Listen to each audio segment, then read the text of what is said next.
we're going to do something experimental. We're going to go completely avant-garde. We're stepping back to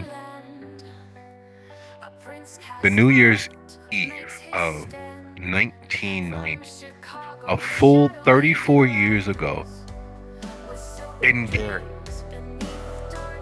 We're stepping back to the moment when Modius admitted defeat in a way that has never been done in the entirety of the Camarilla, Sabat, the Anarchs. He admitted defeat, a national, an internationally known prince, admitted defeat, accepted his position on his knees. True, it was a foregone conclusion. True, it was already over. The war, the battle, the fight had been lost decades, a score of years plus earlier. However, at the New Year's celebration, welcoming a new age and nearing into the 21st century, he accepted defeat. So that's where we're going back to. And to start that moment, we're doing a small bit of, we're going to do an exercise together. Okay? I'm going to start with your names. You're not Dr. Frederick, and Anand, you're not Anand. Give me one quick second. Let me bring up a separate window here, and then we're going to get down to brass tacks. Okay, let me just, where is that? There we go. There we go. No, that's not it. That's not it. Very close, but that's not it.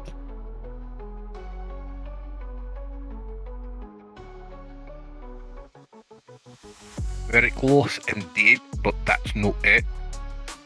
Alright, so I'm going to bring that out here. I'm going to go that right there. And we're going to go that right there. Alright, so this highly experimental moment we're going to go through together, okay? Everybody ready? Yes. Yes, sir. I like yes. Yes is a good thing. It instills ownership. So, we're going to go through a few quick questions, and then we're going to exchange a little information. And so that first question, you get a choice of A through E. Tell me which alphabet you like.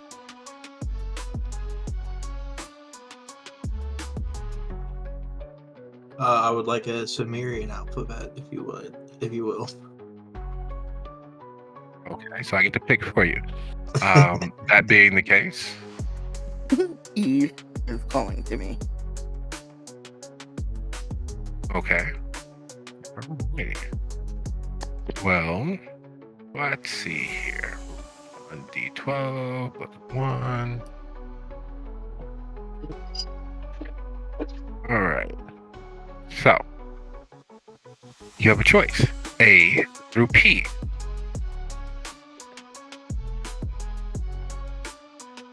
I think I will take E. Or within that range. Enunciate a little bit for me. P.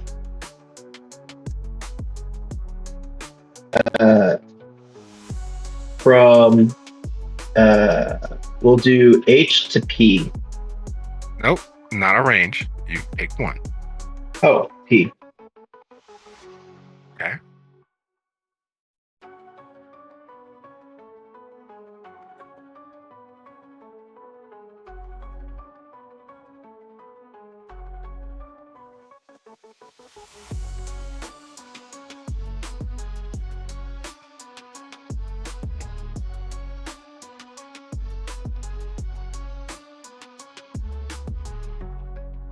Fernanda would lose you.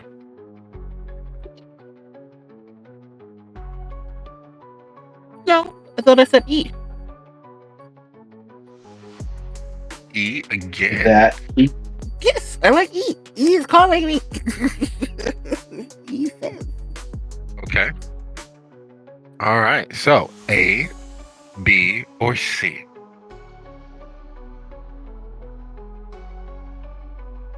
C. I was gonna say the same. I see. All right. Sure. And one more time. A, B, or C? B. B. C again. Anand. C again. C. All right. And we like those letters. Let's go one more time. Let's go once again, because saying once more makes it seem like that's the final one. But there's a little bit more than that ahead of us. So A, B, or C? Yeah, I'm gonna go with A. B this time. B. All right. Two. Boom. Boom. Boom. Boom. And then.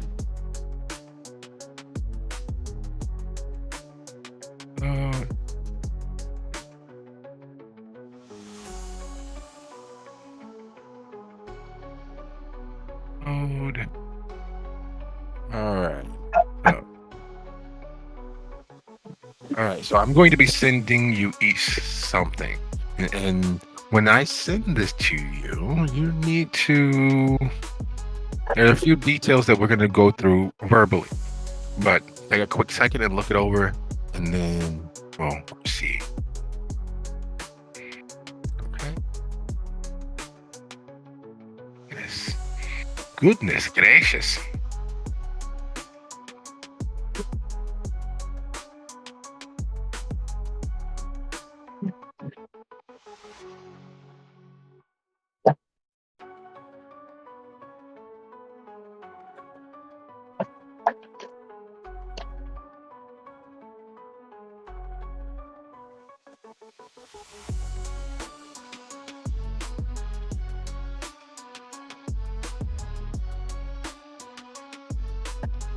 All right, it should be in your DMs now. And if you'd be so kind as to take a quick couple of seconds, give it a quick skim. This is based solely on your answers, so your selections.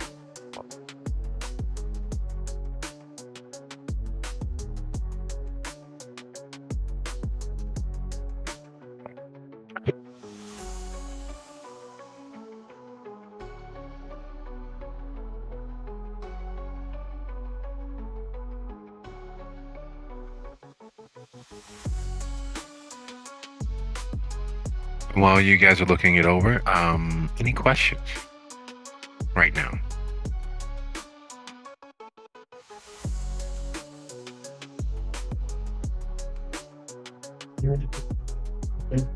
Believe so.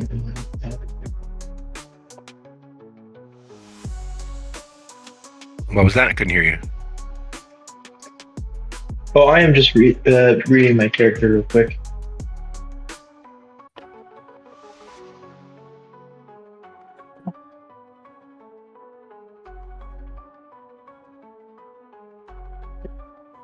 Am I going to need the book to know what certain things do? Because some of these I'm not familiar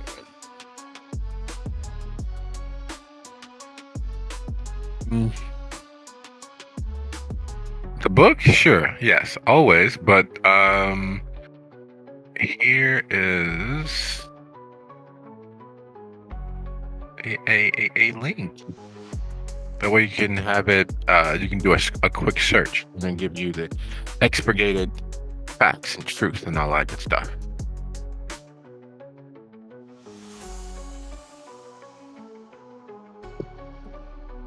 Search function cannot ever be, well,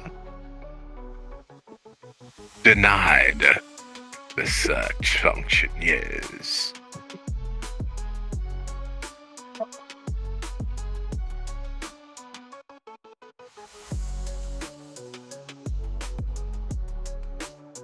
Right.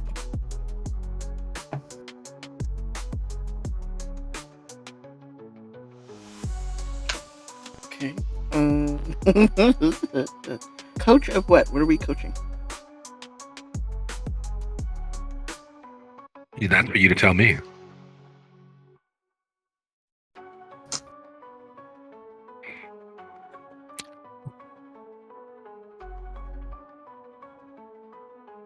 So, a lot of what. Let me move that. Hang on.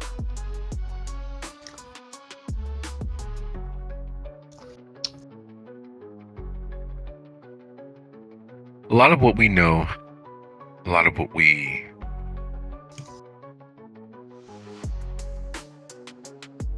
Gary has been a long time in the office. And a lot of what is in the zeitgeist is where Gary has been for so long that most people don't realize that there was another Gary.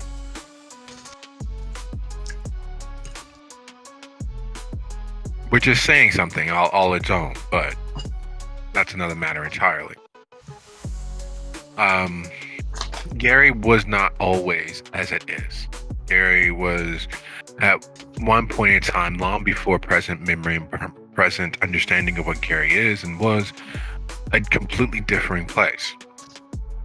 That image of itself, having long died, had not left the hearts and minds of those denizens, those locals who still held on to the sea dust of where Gary was. In 1990, most of the kindred present believed that this was simply another hiccup, that there was still the opportunity, there's still a chance. It wasn't much of a chance, but there was still the belief there was a chance.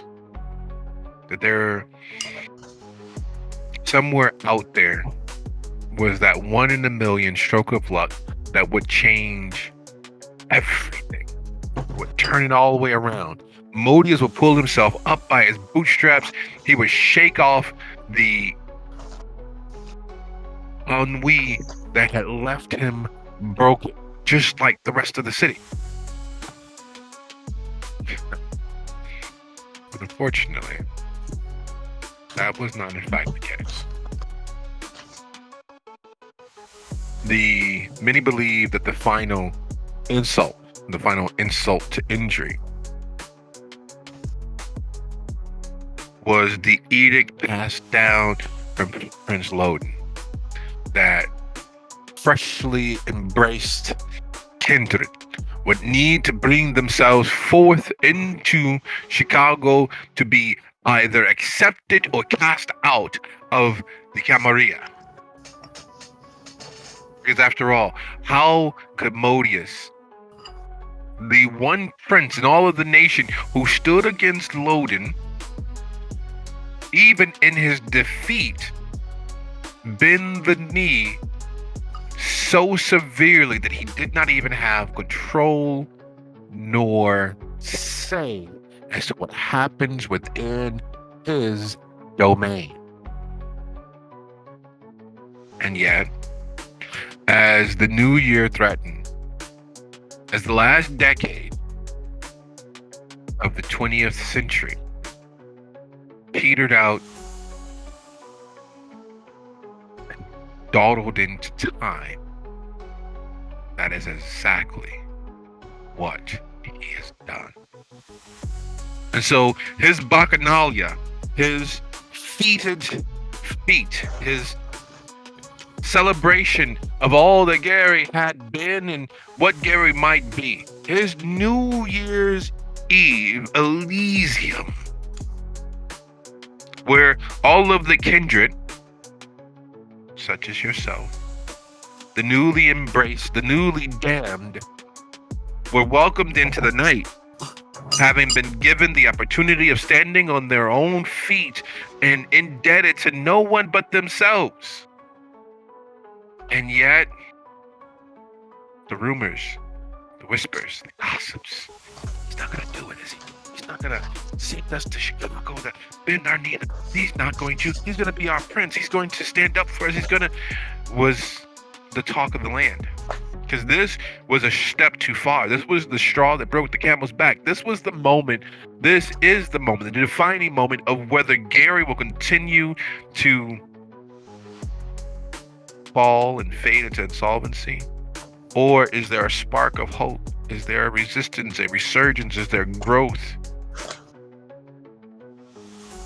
So, with the relatively randomized sheet in front of you all, as freshly, newly embraced kindred in Gary, summoned forth into Modius's state to present yourselves as fully standing kindred of your own merit and consideration. Shall we start with introductions? Because, well, who are you?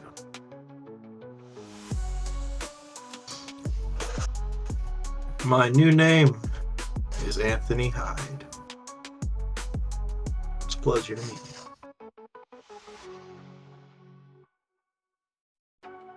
You mind if we call you Tony? You know, I know a Tony. He always liked to be called Anthony, but, you know, he's always Tony to me. You know, nothing personal against him, but he always, you know, he was always Tony to me. I don't know about all these other guys. I didn't put on airs or anything like that. So, Mr. Hyde. Yes.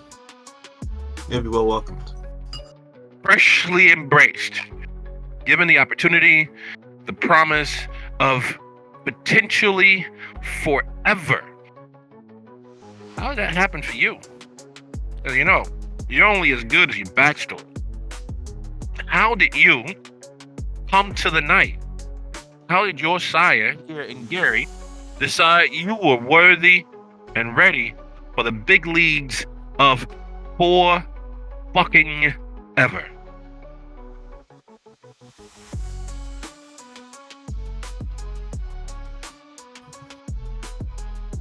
Well, it all started with my deep-seated belief in the freedom of information, and unfortunately it led to a little bit of a feud with someone over the internet.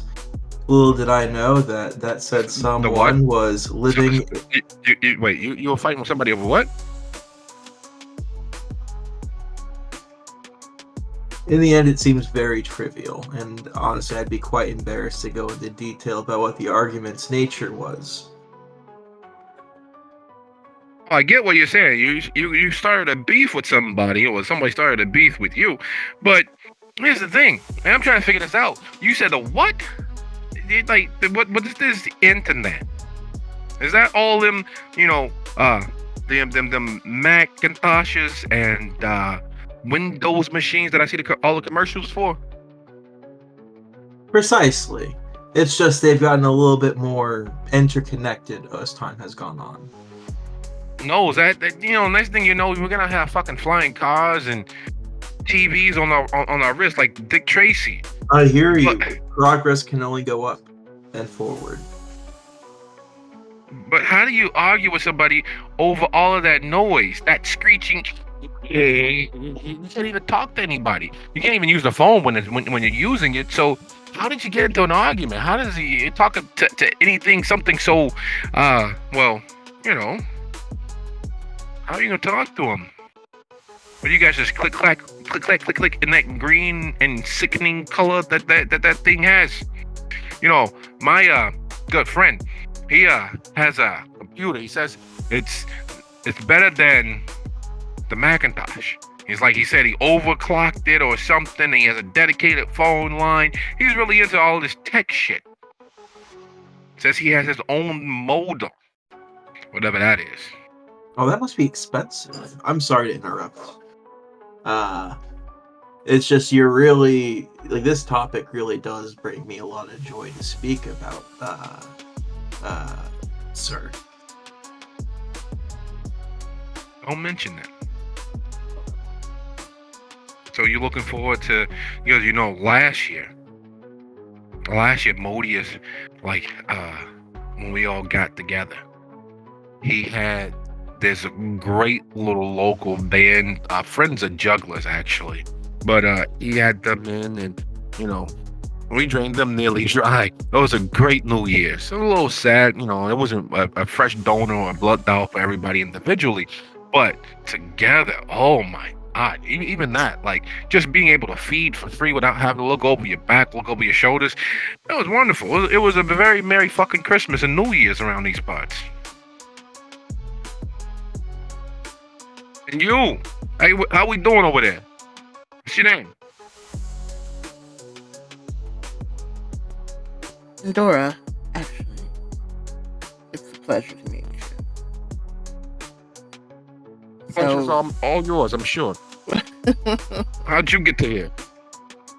I was a local cheer coach and angered the wrong parent, I guess, one night. Took their kid off the team. There was some problems on my way to the car. That's the last thing I remember. Then I woke up dead, as it were. How long you both been floating around as newbies? It's not often we get new blood anyway, but the fact that you two, like, oh my God, the last time we had any like children becoming neonates around these pods, I don't know, maybe it was Modius's child of there, Alicia. I'm an October embrace, as it were, so not too long from now. Yeah, I was embraced on back in July. Oh, so you guys really are like Keep in mind the time it takes for the change to happen for my clan. I've only been active for a little bit less time than that. I can understand that. You ugly as a motherfucker. No offense, but hell, you think that with such esteemed leadership that you'd be, I don't know, better. But don't let me hold you up. Don't let me go ahead on in and make your greetings, talk to everybody, get acquainted. But just keep in mind, like, this is some really big shit that you guys are involved in. Like, this is the rest of fucking forever.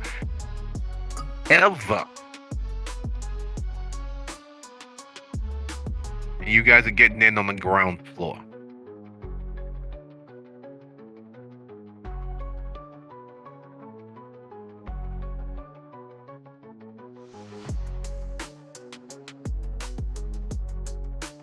So, with you all being so freshly embraced to the night, much of the machinations, much of the maneuvering and the positioning is, well, new to you all in several different ways. As an Nosferatu,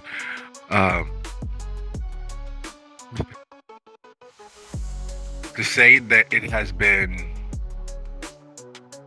painful would be underselling it.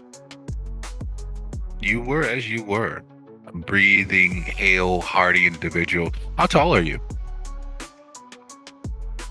I'm 5'4". Used So to just be be 5'10". so you were of average height, more or less. And somewhere in the change, you lost 6 inches in ways that you miss more each night. That small 6 inches, the height of a head or a portion of the head, is not all that much in the grand scheme of things, but it changes things. As an average heighted male, during your living years, you were assumed to be, well, average. You were taken as the norm. Now you've heard, how's the weather down there? Going on, little guy? Or worse, from a distance. This is the winter of 1989. This is the New Year's moving into the last decade of the 20th century. And so the expected, well, the now in 2024, the now normal expected political correctness, the disavowalment of the wrongness of a person doesn't exist. There are still bars where smoking is the standard. There are backyard cookouts around Little Weber hibachis being the height of technological socialization. A can of beer can be purchased singly. A 6-pack is just over $2.50 for the rot gut, but it's still pretty decent once you let it get cold. Gas is not far removed from that exact self-same price. A gallon of gas for under $2 is ridiculous, yet that is exactly what it is. Color TVs larger than 20 inches are considered the lap of luxury instead of the standard. And even in this cold, desolate, Midwestern hellhole that is in fact Gary, taking time to catch your favorite show and share it with your family or friends, siblings, or cousins is the height of home entertainment. There's some, who have VCRs in the main living room, and some who have that illustrious laser disc machine, but who has $1,200 to spend on fucking cheap piece of plastic when you can get a 3-hour video? It takes 3 of them. You can get a 3-hour video that would make sure that the kids are nice and tired, mom is dozing, and dad is equally dozing in his armchair for $5.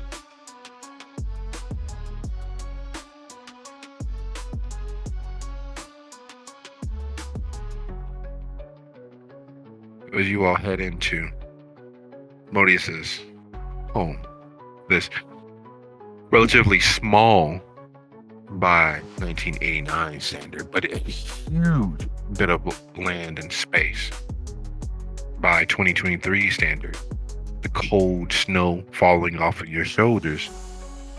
This is the first time you guys have had the opportunity of being around anyone that is not your sire, being this freshly embraced.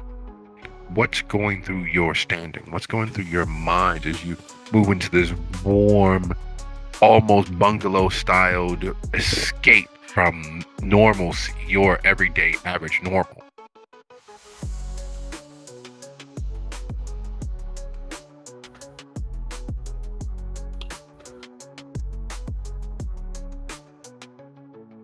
What's running through my mind is the potential scope of our kind. I was partly expecting a more secluded venue, someplace a lot less inviting.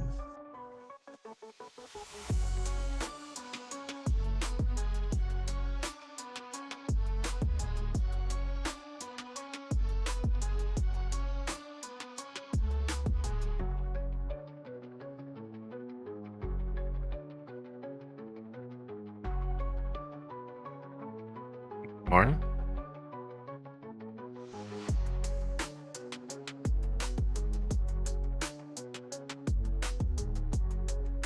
And Dora's just kind of trying to figure this all out, because for the past couple months since she's been embraced, it's been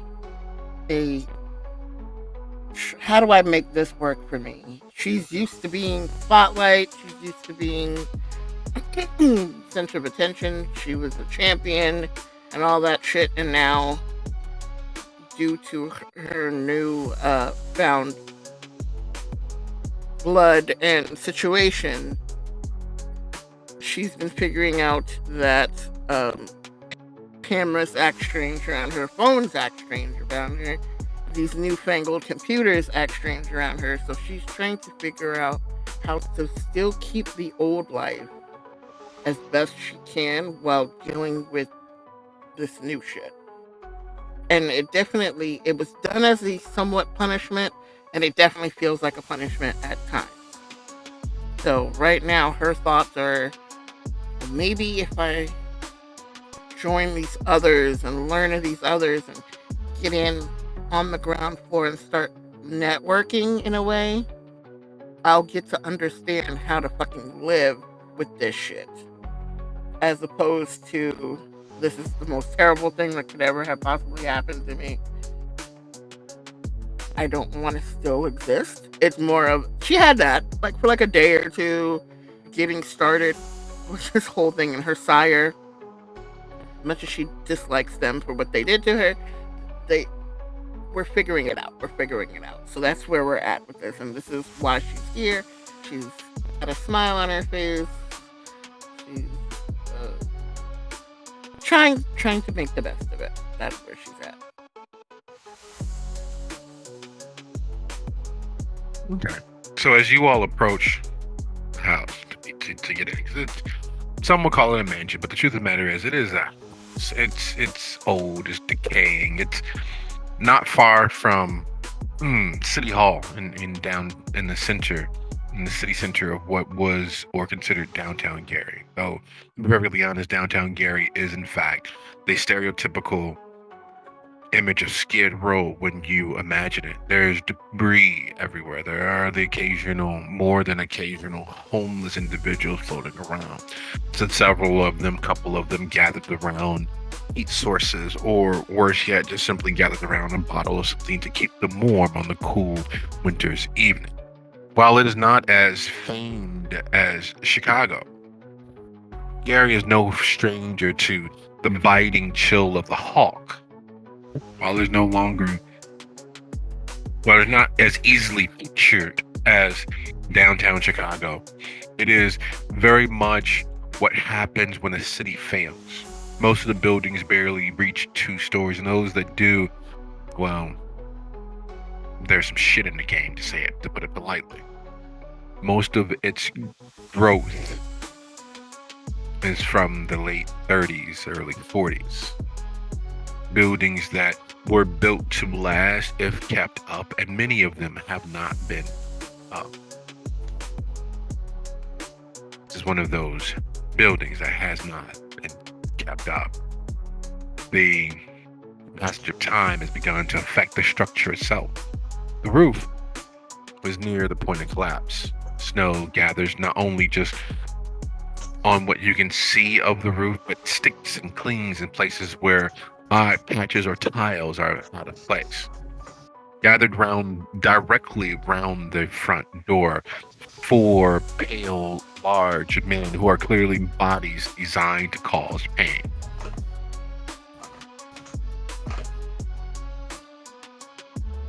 And with over 20 rooms available, you'd expect some measure of upkeep. But like the city itself, it's dead. It just hasn't realized it. The only thing keeping it going is sheer abject tenacity and refusal to accept its fate. So as you all approach the door, your thoughts of where you were and where you are. The rules have been explained to you in broad strokes. Your sires taking their leave for one reason or another.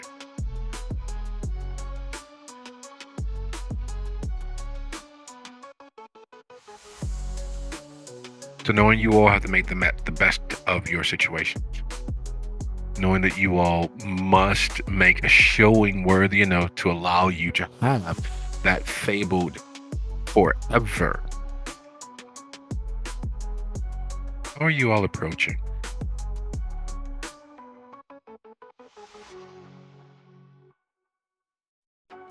I'm trying my best to walk tall. With a sense of I belong here. No matter how little I believe it, I want to put off the feeling that I belong.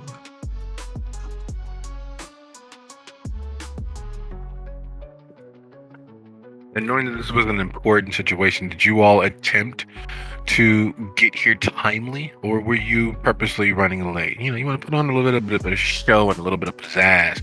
You want to impress these undead monsters, or were you just trying to blend in enough to get by?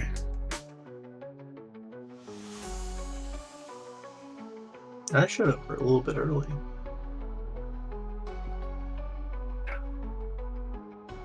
Dora is definitely somewhat of a type A personality, especially with all her years of cheer, so she would have been on time and punctual.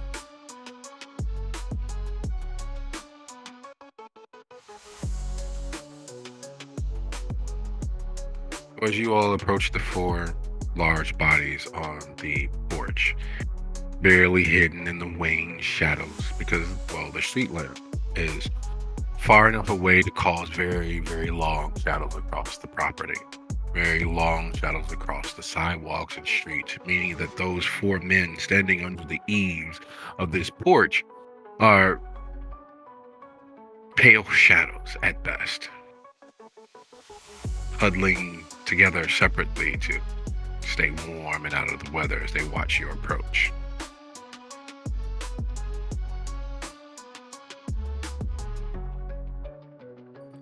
Okay, since I didn't kind of like touch on that before, Endora is all of 5'5", very athletic, very cheerleader, but curvy shaped.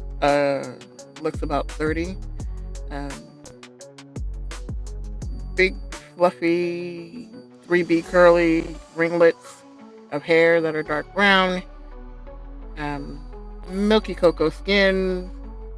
So she's petite and muscular, but has some curve. So when she kind of walks up to the guy, she just kind of looks up. But she's used to bigger guys anyway. She's used to muscular men and doesn't find them all that intimidating. So, good evening, gentlemen.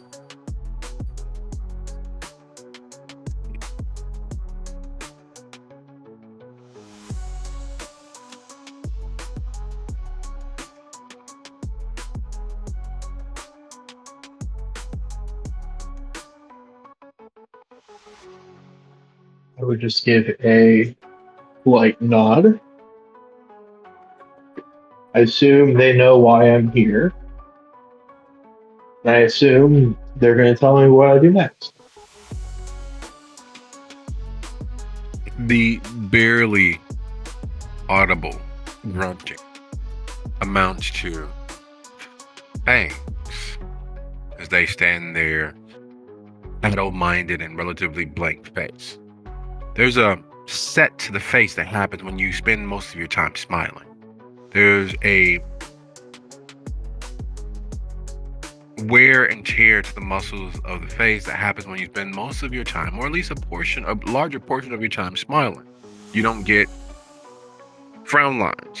You don't get the droopy jowls. Your jawline is tighter because your mouth is typically upturned. The muscles are stronger. Just over time, it just happens. And while age and gravity fight with that effort, the more muscle tone your face has from those smiles is reflective in you typically looking younger. These gentlemen don't have any of those signs. And while there's no outward sign of frown lines carved into the hardened dough of their faces, there aren't any smile lines. There isn't a show of that musculature being developed. In fact, if you're being honest, staring up into their face, you might as well be staring at some very slapdash modern art.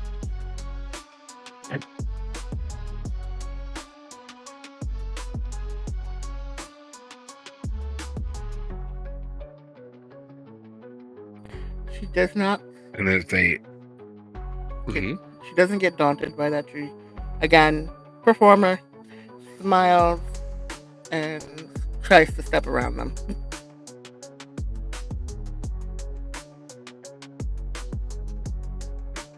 As you move toward the door, they step with you, bodily barring the path. That grunted, barely audible fangs apes them again.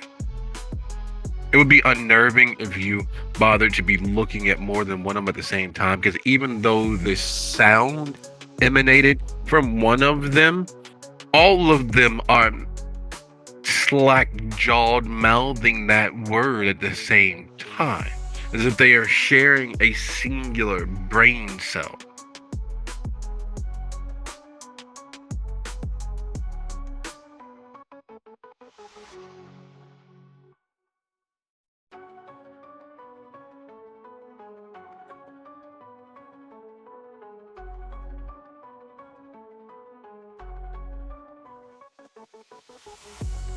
Ah, so the room is just that way. Over. I understand now. And I slide my fingers under my lips and like slowly lift them so they can see my fangs.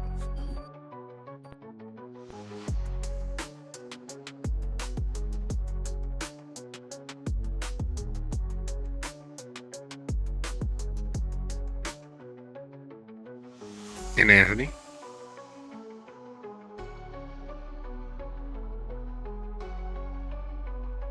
I give a toothy smile.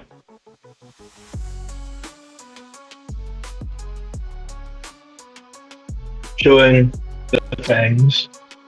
The moment you both do, they slide back out of the doorway. They don't bodily bar your path, and one of them motions towards turning the knob, but never quite makes it all the way across, because it will require them bending towards the doorknob. It's clear that there's some inclination or intention to open the door for you, yet it never quite manifests.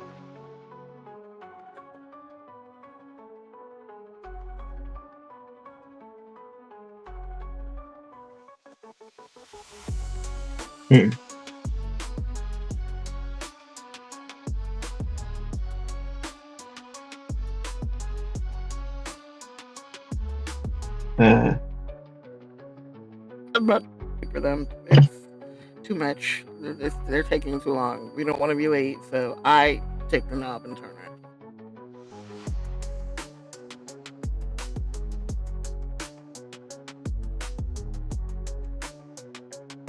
Mr. Hyde, do you follow along, or do you wait for the door to close before you open it for yourself? I would go ahead. As you all, I'm you not going both without enter. it. Oh, sorry. So, no worries. So as you both enter at roughly the same time, squeezing through the door because of your shortened stature. Sitting just inside the door in the foyer is Prince Modius himself. His graying hair looking a bit unkempt, though there was an attempt made. It's clear that he ran his hand over that mop of hair. His velvet jacket is a little threadbare, but it's clear that at one point in time that it was a thing of money, bespoke even. His cravat, well, you've never seen a cravat hand tied, but there it is, sitting there across his neck.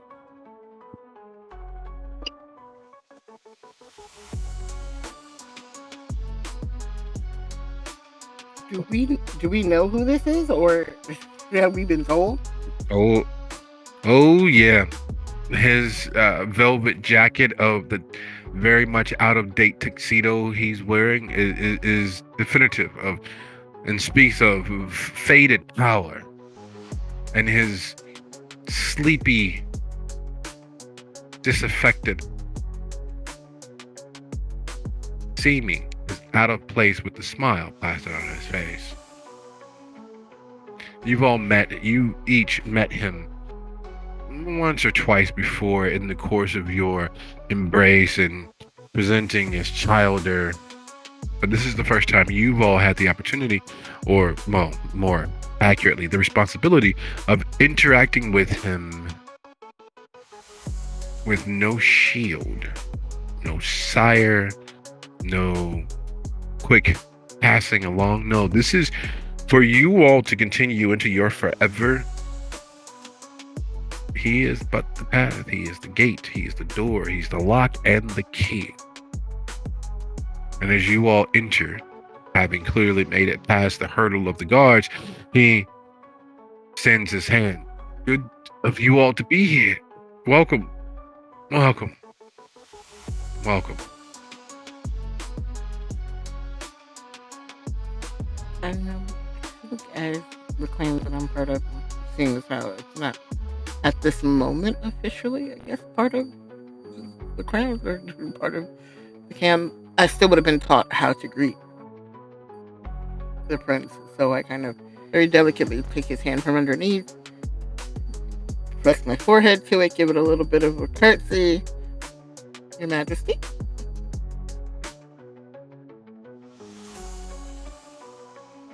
And we're just going to go ahead and roll your charisma etiquette. And while that's happening, Mr. Hyde.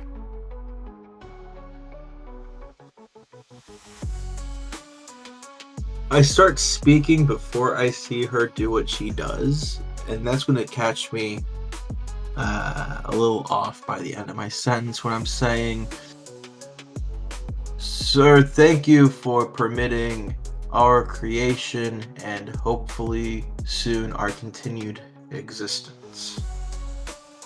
Oh, but pleasure to meet you." And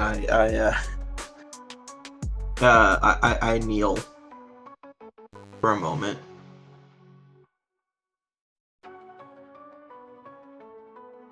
It is, isn't it? It's good that you all have had some semblance of training. Yes, not quite high clan, of course, but it's good that you have been trained. It's horrible. The proper etiquette just slipping past everyone these days. Kindred are just embracing willy-nilly. It's hopefully you each are not as problematic as well your clans normally are.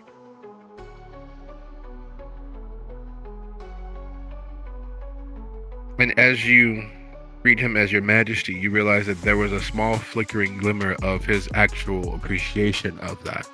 As you kneel before him, taking it to a larger step, it is clear that there is, as much as he's saying the opposite, there is a trembling joy, an actual moment where the sleep affected presentation and seeming cracks, and for the briefest of moments, he stands a little straighter. He doesn't do the normal nervous tics of picking at invisible things on his jacket or preening or primping under the light of your respect for what he believes is him, but for you each individually is more for the station. You salute the rank, doesn't matter the man. And while that's where you all are coming from, obeying and abiding by and carrying to the nth degree the strictures of status, he takes it as a sign towards him, for him, because of him, not because he's the prince.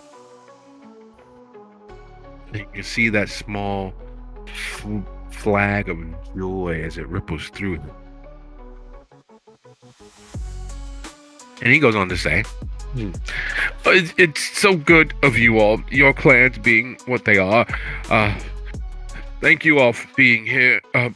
Do make yourselves comfortable and to be welcome into my hospitality. Happy New Year's. And he motions past him towards the first parlor. There's a small, like, little flutter in her heart of, oh, thank goodness. I got past that one. and she just kind of looks over at her unwitting companion, and as they walk past the prince, she leans over. Endora, by the way, just in case. You see all the skin on my face crack as I smile and I say, "Nice to meet you." You said Endora? Yeah, my parents were fans of Bewitched. Um, hide. I'm sure you were teased often with that one. As a kid. Like the doctor in the story. Yes. My my sire's not a fan of Jules Verne.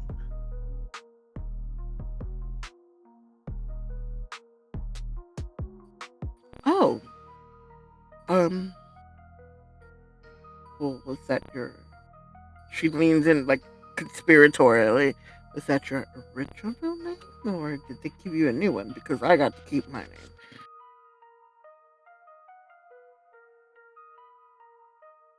I think we should have a little bit of attention paid to our host, but it's new. Oh, okay. Well, that's nice. Um, it's a good, solid name, and she's in the back of her head going, "Oh shit, I fucked up." But she keeps smiling. She keeps smiling, and they're walking into the parlor. She kind of looks around, checking out the surroundings. As you all are moving through the space, you all find yourselves in the parlor. Entering in, you see, well, unfortunately, a larger, taller, slightly more monstrous version of Hyde. It is clear that he is equally cursed by his clan, the Nosferatu. But he is standing, taking in the architecture of the room. The parlor has become, because this is a party after all, filled with kindred, their ghouls, and their various blood dolls. But the parlor has become something of the dance floor. And while everyone else is, you know, doing something that approximates to dance, which, well, anything can be considered dance these days. Ever since that crazy lambada craze was swept through the country, everybody and their mother believes that they can summon up their inner Mexican and dance hip to hip in a gyrating fashion, and it be considered actual dance instead of what it actually is, them grinding one to the next, body to body, front or back, doesn't really matter, but long as the hips are moving, the legs are wide, spaced, and there's tons and tons of gyrations. And so while other kindred and blood dolls are in fact doing just that, grinding and dancing to some Baja or Sister Mary or Baby Chorus, he's taking in the architecture of the wall, his hands clasped behind his back, a soft smile sitting at the corner of his mouth, what approximates his mouth. And everyone else is, in fact, avoiding him.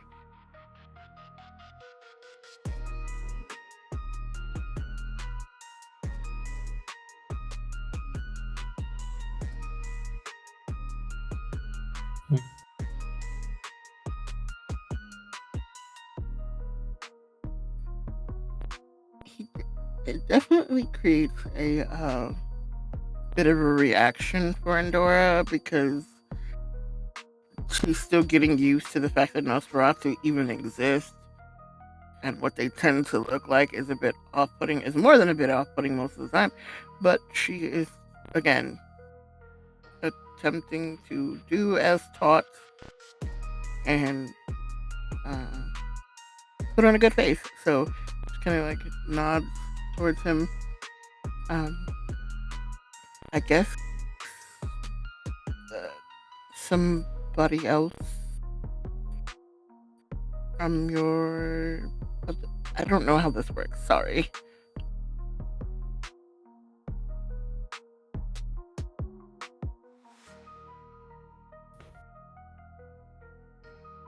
Oh, what works?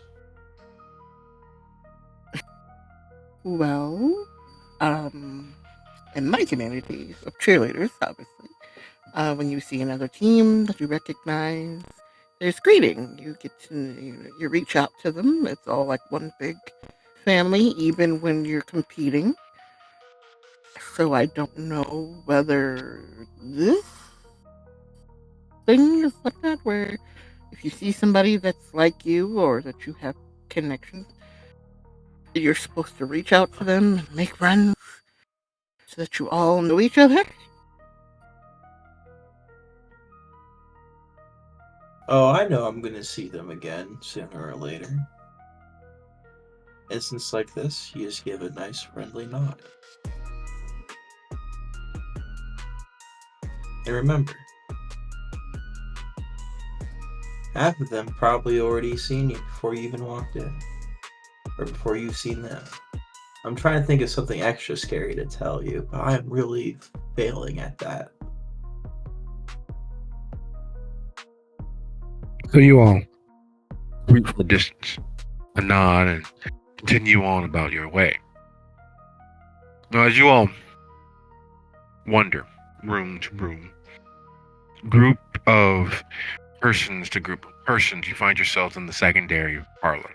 The parlor where the fireplace should be going, should be roasty, toasty, making the rest of the house exceedingly warm. But instead, it is cold and barren because, well, fire, bad, and worse. In front of the fireplace, as if it is in fact still on, is a rather squat, wide, and bristling kindred. His hands are clasped together loosely, fingertip to fingertip, and he's glaring into the darkness, his eyes reflecting all sorts of residual light, as if they are in fact lit from within by some other animating force besides the painful, joyful blood that animates each of you.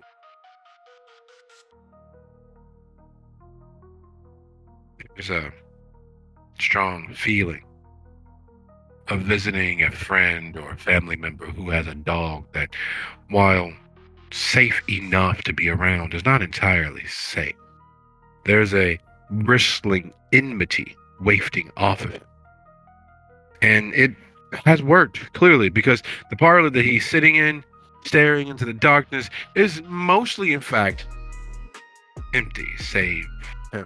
A few people have come and tried to survive an interaction, and some refusing to leave, so they're standing around as quietly as he is.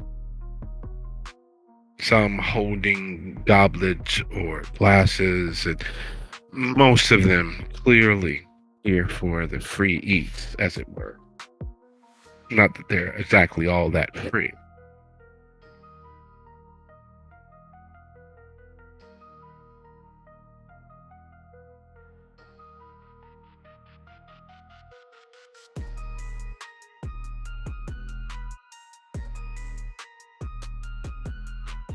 Um, she looks over to tired and kind of what do we try to liven this place up, or what do you think? You can feel as free to do so as you'd like. I'm gonna go and enjoy myself a little while of being a wallflower.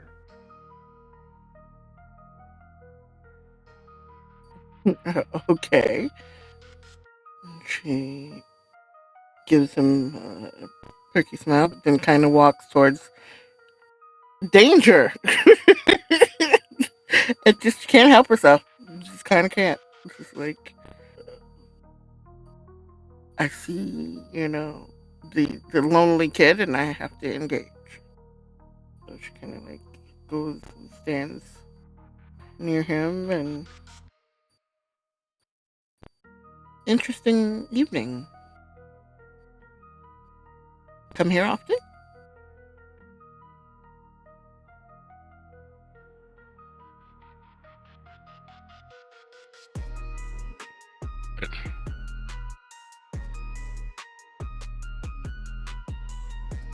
Why would I do a thing like that? They let all sorts of people in here. Modius has lost his fucking mind.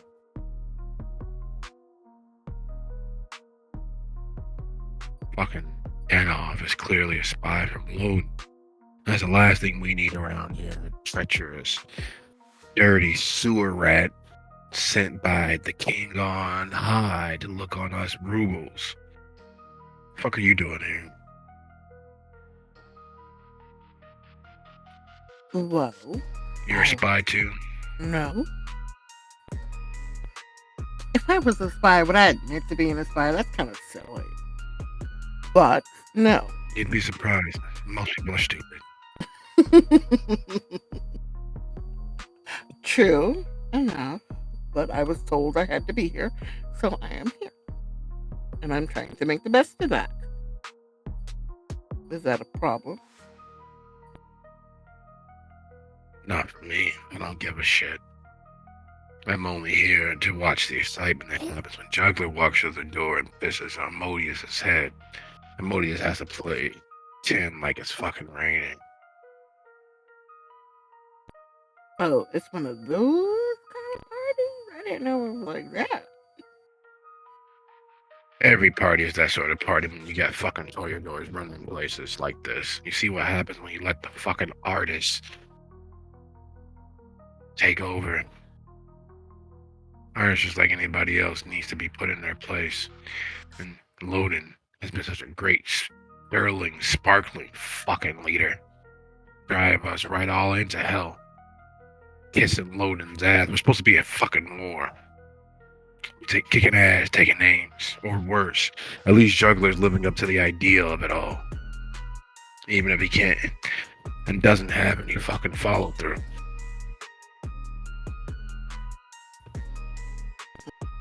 Next thing you know, we're gonna have fucking Tremere raining down on us. Oh, what now? I'm not familiar with that one yet. Backstabbing little bitches. We get Tremere in this place, and that's gonna be the worst thing for us. You think we're bad now? The Tremere set roots into this place, and we're all well past being in a handbasket on the way to hell. We'll be dancing between the flames with good old Scratch himself. Whatever you do, I clearly know you're new to this. Don't ever fucking trust the Tremere. Ever.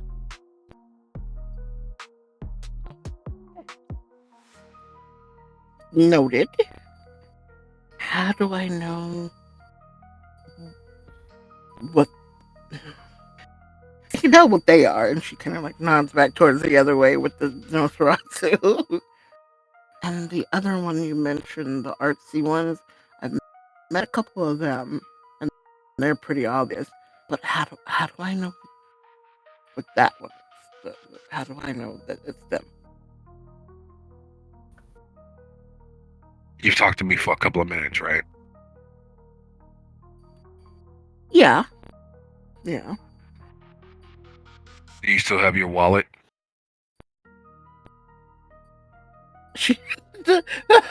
There's a moment of, huh? And she just kind of very low key tries to pat and check and see where her wallet. Yep. You still got your wallet. You still got your socks. She wiggles her toes in her sneakers. Yep. They're still there. Okay. The fact that you still have shit that belongs to you of any value whatsoever. Mm-hmm. You know that I'm not a Tremere. I didn't You think talk you to a were. Tremere. Okay. You talk to a Tremere. You're gonna lose everything of value, and you're gonna have a wet ass without any of the joy that comes with it. Mildly scandalized face, but she's learning that this being a kindred thing. Well, people say things and they're real blunt with it. She's not.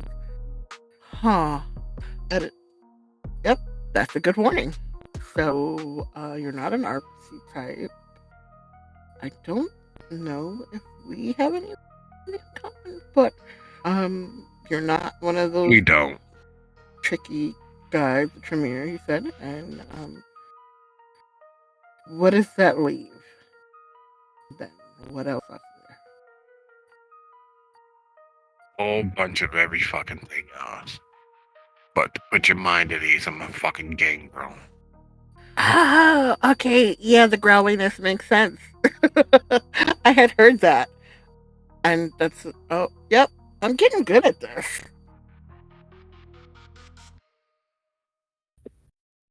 Oh, no, you're not. You're almost as bad as.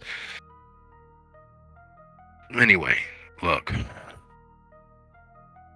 I don't dislike the air that you breathe. I don't dislike the fact that you had the balls to come over here and talk to me. So, I'll provide you with a little bit of something. You ever need help? Ask for me.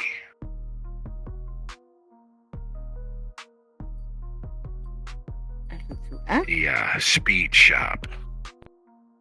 Yeah, ask for Lucian at the speed shop. Yeah, the owner, the little chinky girl that runs it, she's one of us, one of me, one of mine. You need anything, go there, talk to the owner, Ben, ask for Lucian, and I'll make sure you get well, you have the chance to keep breathing. Or either way, you'll be better off than dealing with the rest of these fucks. Cowardly, lousy pieces of shit. You have the rest of fucking forever. You have all of fucking forever, and the best expenditure of your time is letting spies like that piece of shit sewer rat have free reign in your goddamn city.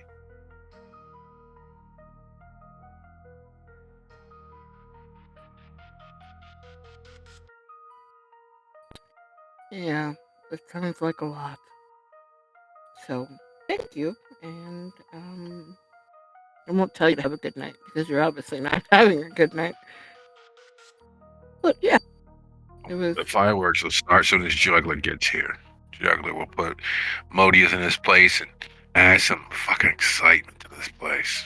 Maybe even get the fucking traitor a spy over there that show his hand for everybody to see.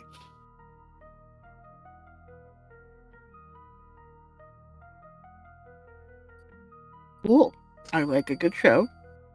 I put on a good show sometimes. But yeah, sounds wonderful. I'm gonna go find something to drink. And she gives him. Look for the redheads. Those are Modius's. Look for the redhead. Those are Modius's favorite to share. And mouth redhead. Got it. Yeah. And I tip an imaginary cap and turn and leaving Hyde to his own devices as well, trying to find something to drink.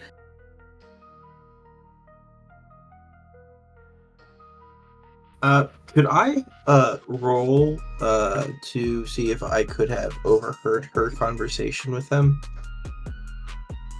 No, while flowering, you're just taking in they're in a conversation. No That much. problem. They're in a conversation. Yep, they're in a conversation. But so is most people. They're moving and mingling. And why do people consider that dance? They're literally fucking their clothes on. As you stand there watching, it's hard to keep your gaze from falling on those dancers on the dance floor, going at it hot and heavy enough to cause themselves to sweat all over each other. And you can tell that they're having a hell of a time because they literally are aroused in ways that you didn't think was possible. The scent of their sweat and bodily emissions mingling with the already not quite stifling but overly warm air of the space.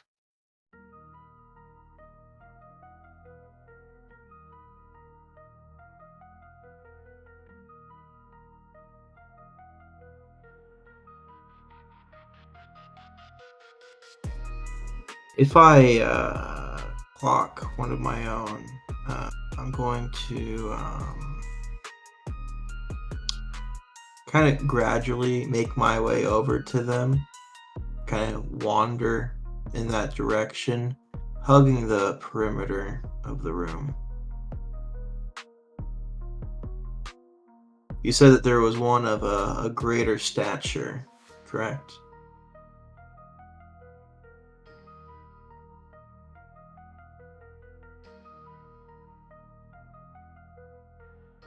You make your way back to that first parlor where Denoff was taking in the architecture. Ah, yes. He's still taking it all in, huh? Yes. Slowly, very slowly, inch by inch, taking in literally everything. Absently mindful of those around him, avoiding mostly everyone, but being present, visible, and easily interactable. Taking in the actual plaster board that was used for the walls, the fact that some walls were made solidly and not held by 2x4s in spaced joints. It's solid. It's the sort of manufacturing and I building they would. don't actually do anymore. I would love to. I would like to stand next to him, or not like. I don't want to be within his personal space, but close enough that I can actually follow his gaze, look at what he's looking at, and try to find what he appreciates about this. Okay. So as you're taking it in with him, trying to gauge what it is that he's seeing in the architecture, the design, fabrication of the space, be gently.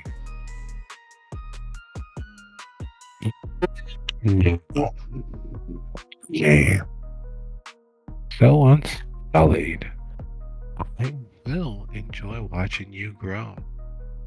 Tonight should be enlightening for those who are involved.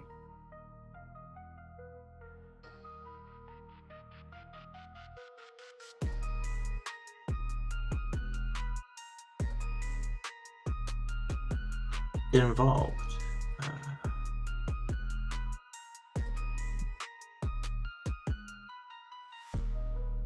Yes, involved. There's a weight to our existence. There is a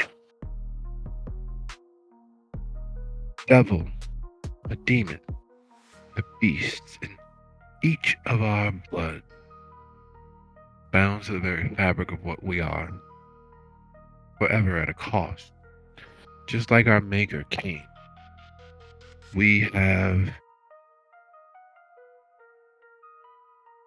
to struggle with powers infernal. We have to master our darker impulses so that we can bathe in the light of balance ever. Everyone thinks that you must subjugate those darker impulses. They are wrong. Forever is only forever if and when you find that balance. You find the light in you and allow it to shine outward. Even in those dark moments when your other half, when your darker self, when those thoughts go crawling around the back of the mind, begin crawling around the front of the mind.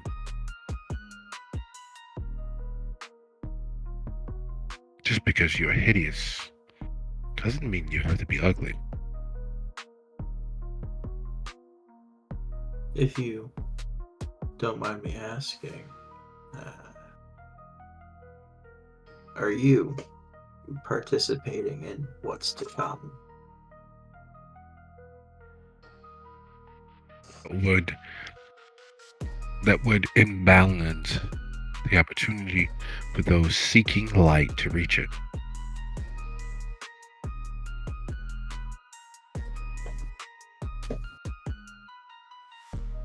I do so love the of a well-crafted moment. The weight, the future that hangs in the balance of each risked syllable. Victory only comes when you, in fact, risk.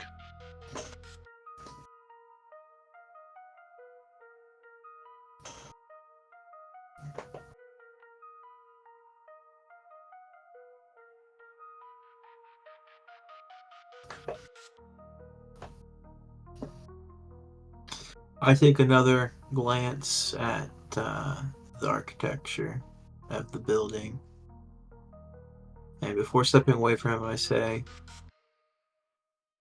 I think I understand what you appreciate about this. Good to know the seeds have taken root. Hopefully, it is in fact fertile ground.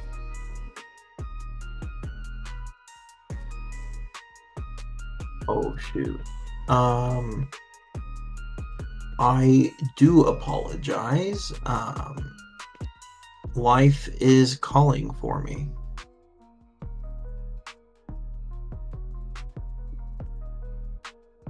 I will be leaving a bit early. I do apologize.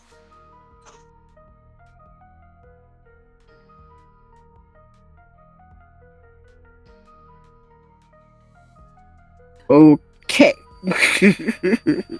So what happens to his character? Does it die? Death by a million cuts? No. So he mingles and mixes, and Endora mingles and mixes. And as is always the case in situations such as this, time moves forward. In the offing, in the intervening space between one moment and the next, you find yourself still floating around the party, interacting and mingling when you can and where you can. And midnight tolls, and not the, oh my God, it's late. I didn't even realize it sort of way. No, Modius's home, his space is old enough. There's actually an honest to goodness grandfather clock that tolls the hour in bell. And as the 12th bell tolls, the few staff that Modius has employed, the blood dolls clearly well past their expiry date, gathering everyone into the parlor, where each person, each kindred, each blood doll that is not working is provided a glass of champagne. It is a new year. It is 1990, the last decade of the 20th century. And while the usual, 1999 is only 9 years away, the end of the world will happen. And all those sorts of crazy things. And people talking about this new damn thing, the internet that used to be the DARPA net, but now it's for public consumption. And all you need is a phone line, and you could talk to people halfway around the country, maybe around the world. You can access all of these little spaces where things are discussed, like big important things. The future is being discussed. But it's midnight in Gary. Standing there in the center of the room, glass raised, is Modius, but not the Modius you saw coming in. It is Modius, but somehow over the course of the evening, he has managed to invigorate himself. And he looks and feels magnetic. There's a glee and a devil dancing behind it, the twinkle in his eye, and his smile is authentic. And he raises the glass. Denizens of Gary,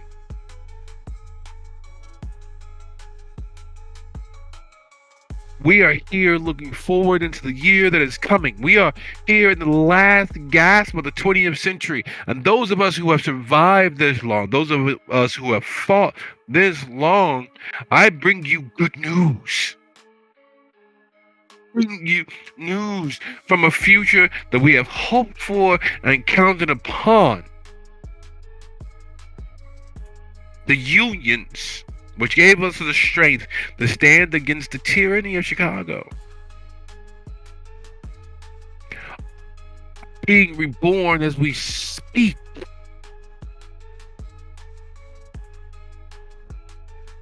The last of my strength, my connections, my ties to the world at large, and I bring you all hope. I managed through connection, through friend, through networks of conversations about power. I've gathered enough of it together with a mind towards the future. Within a few months, this consortium of like-minded venture capitalists will help open once more a steel beating heart, a mill which will bring jobs and money and people back to Gary.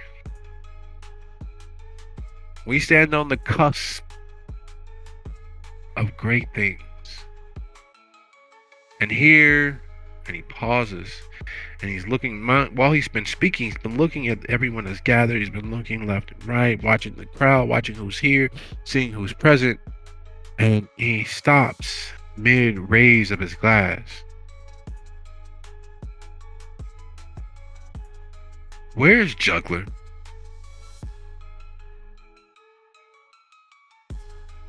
Juggler should be here. The arrogant bastard. This tardiness is unacceptable. I will not tolerate this behavior.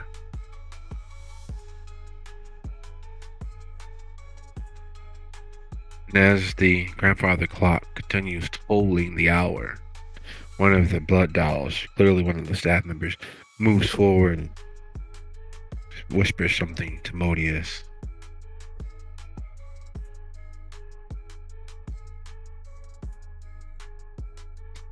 The new year rushes forth into the present when tomorrow arrives, creating a new child that is today. Modius, at the stroke, raises his glass, pushing that last flare of anger aside. He says, "May we, the hopeful, the children of Gary, discover the beauty that we cannot share." The moment that his toast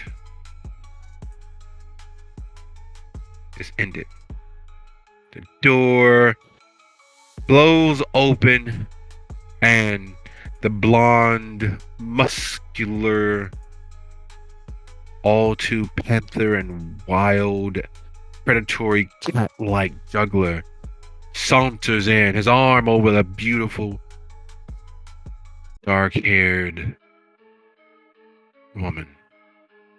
His entourage of other equally discordant members trailing in.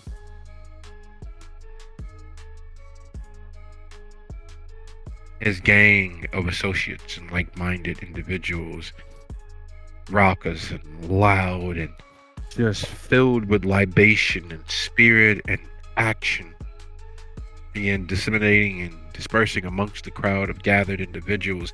The men, rowdy and gropey and kissy and slobbering their way in. And Juggler, with his arm over the beautiful black woman, couldn't be any older than 23, 24. Her light, hazel, almost blue eyes sitting in her head filled with all of the power of the blood. You know that look from your imagination of what happened to you on your death. Shocked and overwhelmed with the power that courses. Shocked and overwhelmed with the cruelty that was required. Still suffering your death pangs, but giving good and gain. And willing to brave whatever was to happen because, while, yeah, you know you died, you are still here. And by God, there's no going back.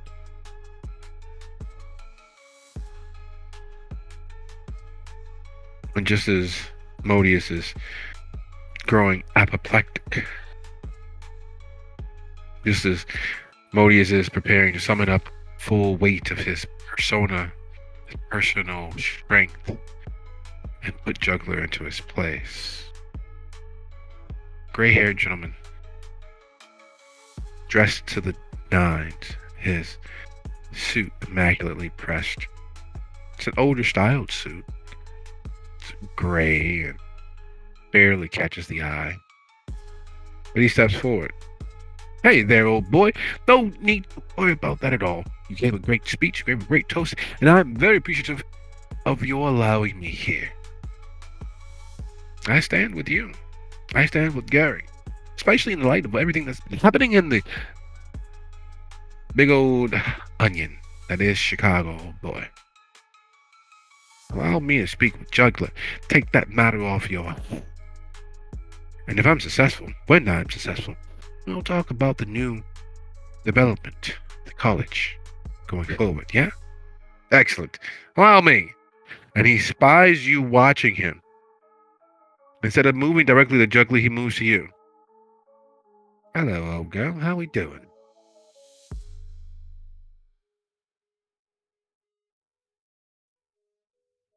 I'm good. I'm enjoying my evening. It's good to hear.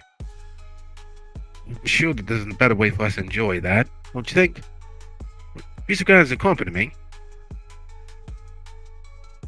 Oh, sure. I'm up for an adventure. Spirit, old girl. That's a spirit indeed. And just so that I'm not rude and you're not rude either, let me introduce myself. Have you heard of me? I'm Eric Wise. Okay, now, Endora is a college coach and has been to college. Does she know her history? History? Sure. Yes, let's go with that.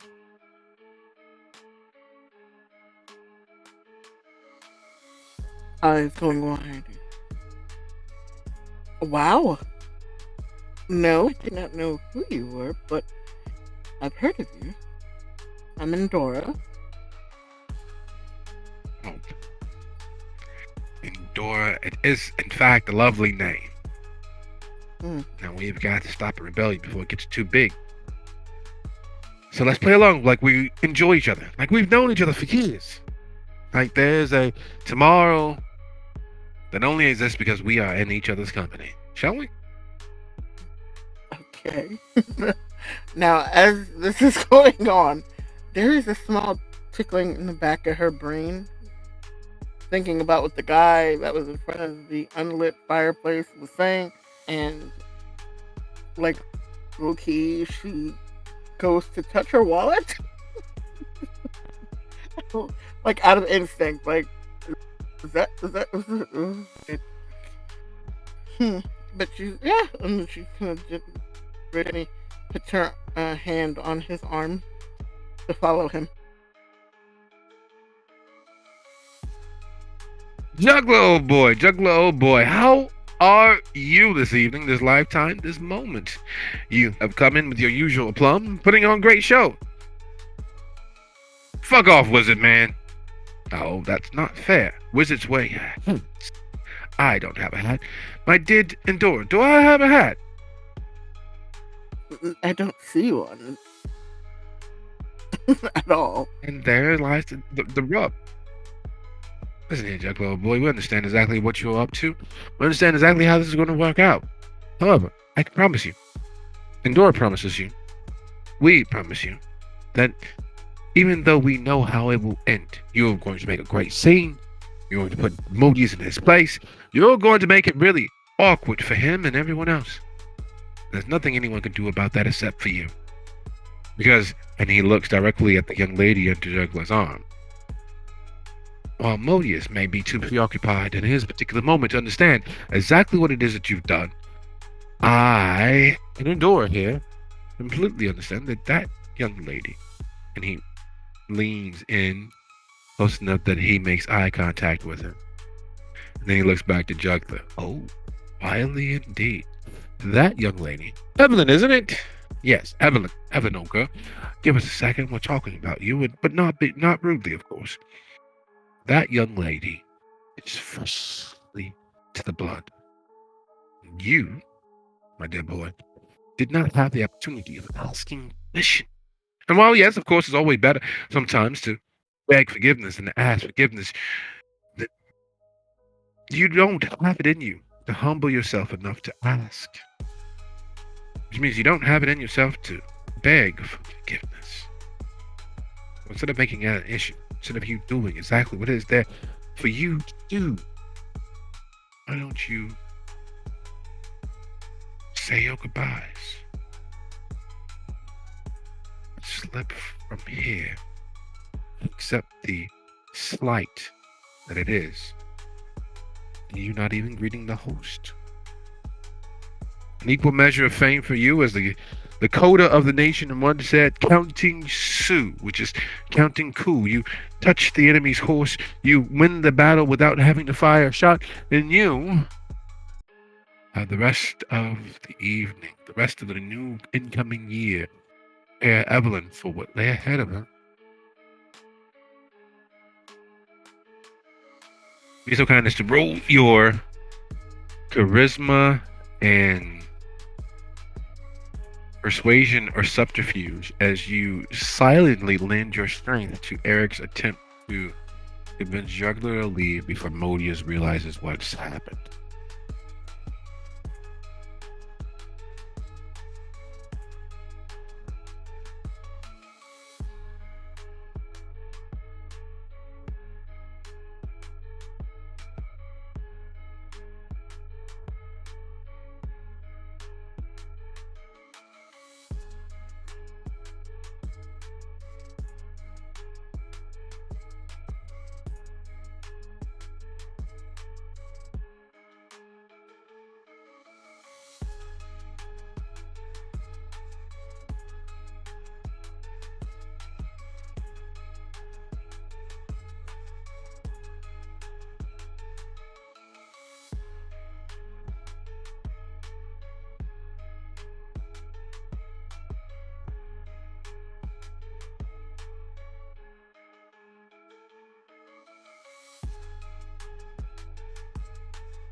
There's an aphorism and a philosophy of winning battles before they need to be fought being the greatest measure of skill.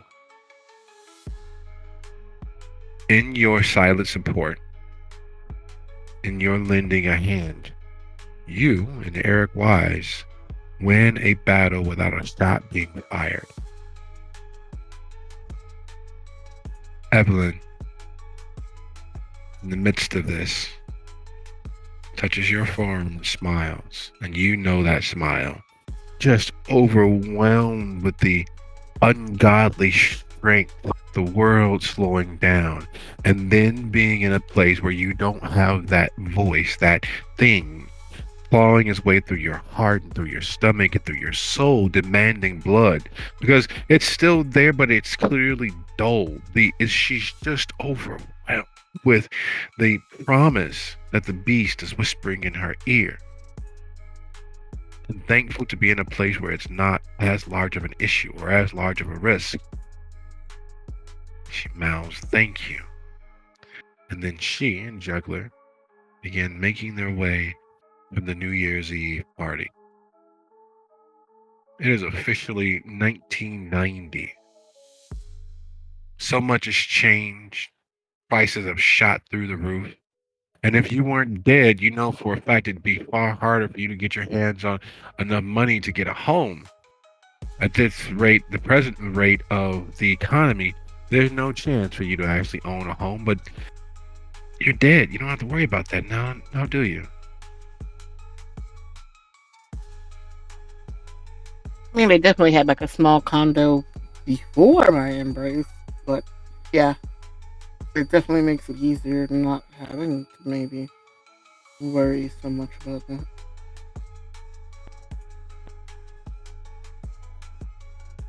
And as they leave, and Eric turns towards you. Now, girl, you ain't a good piece of luck. My lucky rabbit's foot, don't you think? Should we talk about your future? I'd love to talk about what my future might have in store for me. Sure. Being a child of Gary, I can swear to you, well, that your future is right. You have the makings of a primogen, or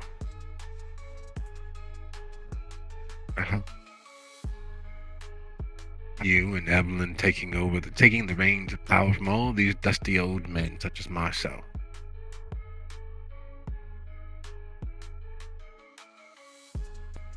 I don't know what a primogen is, but it sounds very cool.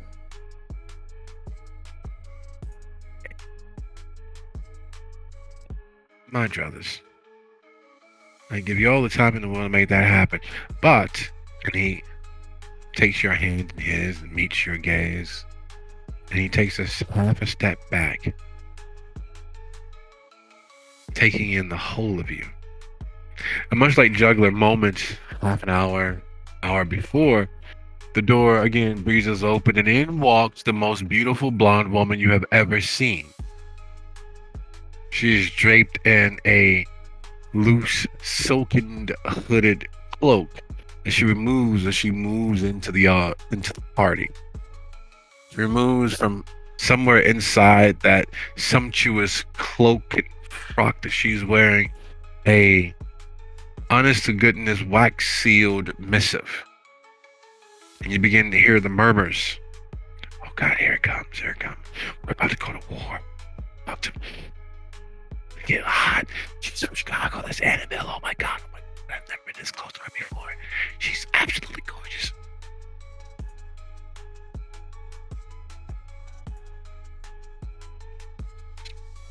And the moment that she enters, with so much attention focused on her, people almost forget that Modius is in fact the prince. People almost forget the reason why they're here. People almost forget. They know that she's from Chicago. She's bringing word from on high, from Loden himself.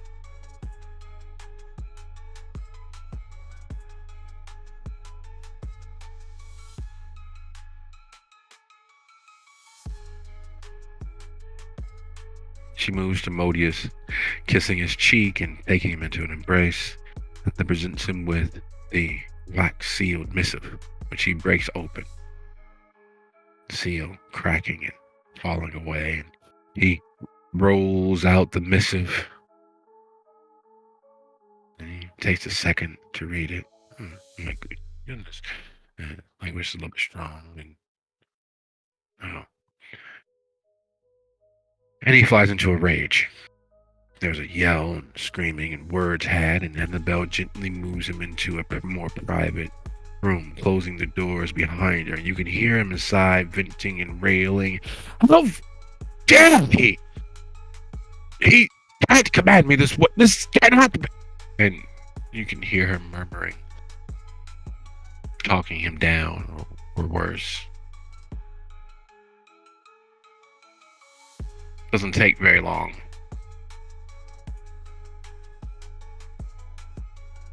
I kind of very quietly lean into Eric. Is that going to be a problem? No, it most surely going to be a problem. The Modius is going to force the city to stand on its own, or he is going to bend the knee in a way that will irrevocably make Gary simply a suburb of Chicago.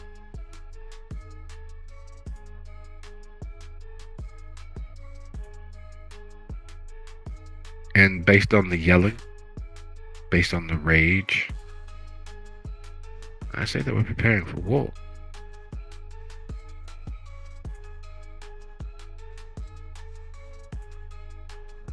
Oh, that's not great.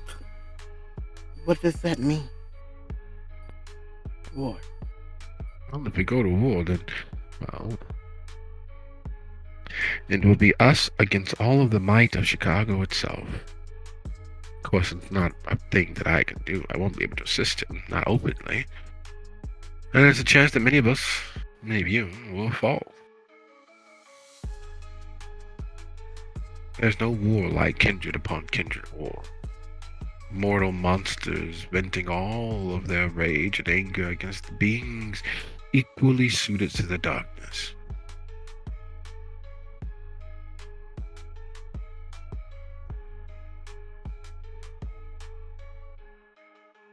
All too soon, Annabelle opens the door, a knowing smirk sitting on her lips. She brings the hood back over her head and she's gone, back into the night, back from when she came. The office is dark. You can't see inside. And yet, moments later, after Annabelle has left the building, Modius emerges. The missive still naked in his hands.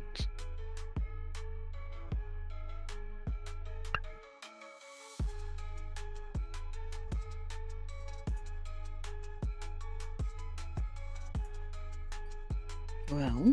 And he clears his throat.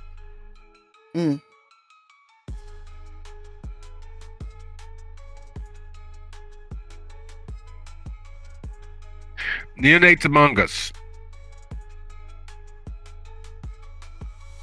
Need you all to step forward. It's your first act as loyal denizens, as loyal members of this city. Loden has issued a proclamation with the rightful flow of our city. I have drafted a response, and as you all are neonates, my emissaries to the world, and to Loden himself, you all will take my response, and you will make it known and clear to him that Gary,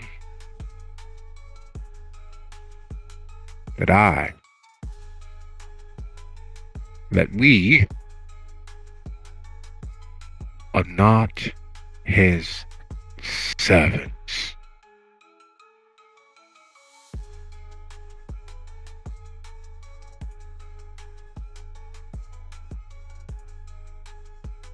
There is a sinking feeling in Dora's stomach right now. Happy to hear that they won't bend the knee, but at the same time, oh shit. Kind of glances at Eric really quick.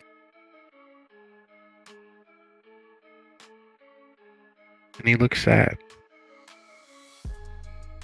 He looks knowingly sad.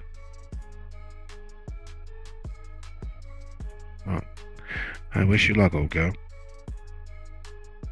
Don't hold this against me, of course, right? And he steps into your personal space and actually pulls you into a hug. And before you break the embrace, Mrs. I knew your sire. And he smiles and walks back into the crowd. Sadly, there's some things that we can't do for you or for anyone else at this point.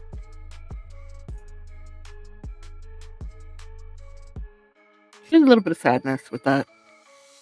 And she's kind of watching him walk away, but then realizing this is a call to arms and that probably people are looking at her right now and to see what she's going to do, turns her face back towards the prince and steps forward.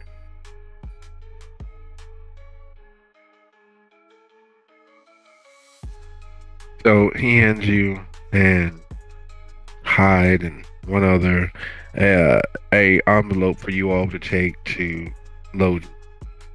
Gives you the address of the John Hancock building, the 98th floor, and he informs you that in the delivery of this response, that of course you'll have to pay respect to domain and hospitality and present yourselves before presenting his message, but that he trusts you all to prove yourselves as worthy and upstanding to the city of Gary.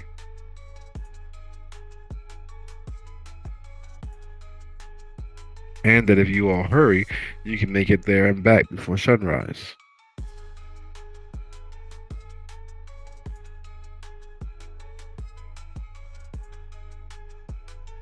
A speed run up the 94, the Skyway into downtown Chicago. Please, guys, go ahead and roll your resolve plus drive. Your composure plus drive as high as you can.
Alright, we got two.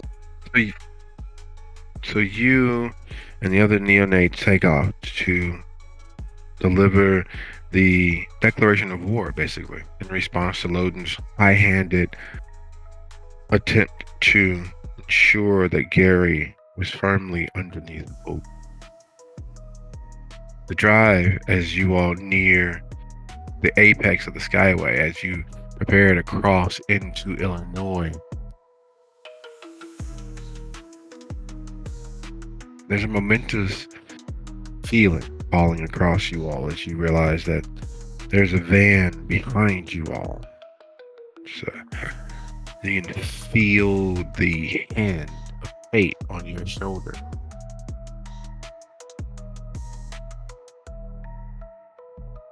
And as is always, situations such as this, when fate lends a hand, it is very seldom gentle and more often than not at your expense.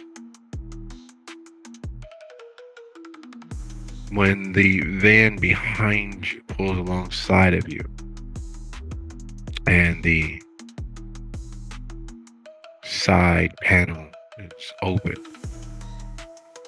you expect many things. You're expecting someone to stick their ass out the window and moon you. someone to maybe throw a beer bottle at you or something silly like that. You are not, in fact, expecting the gas can to be emptied all over the side of your car.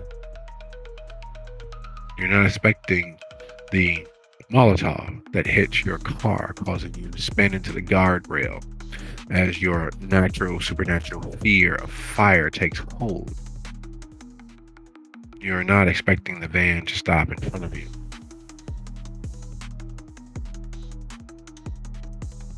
And you're even more surprised when the people inside the van pour out in droves of six and begin pulling you from your vehicle. The fire still raging. Your fear, your beast, your monster inside raging in your life and everything that's on the planet's life to get away, to get free of this.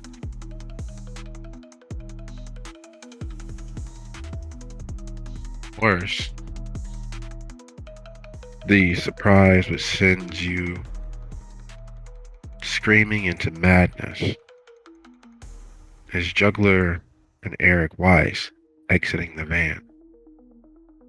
Juggler and Eric Weiss staking and torturing each of you all.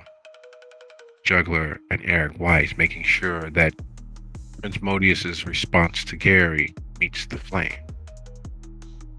And as the stake in your chest keeps you from screaming audibly, it does nothing for the voice in your head. Screaming bloody murder. Screaming is rage and impotent discontent in the particular situation you are in. Gary's hope for independence goes up in flames at the hands of the Anarch who should be leading that charge.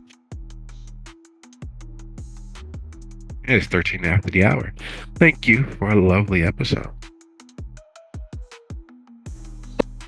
That was pretty fun because now I want to know what happened to her later. Did she ever get out of being staked? But I did adjust and edit some of the things on the sheet. Not like what I just added to it and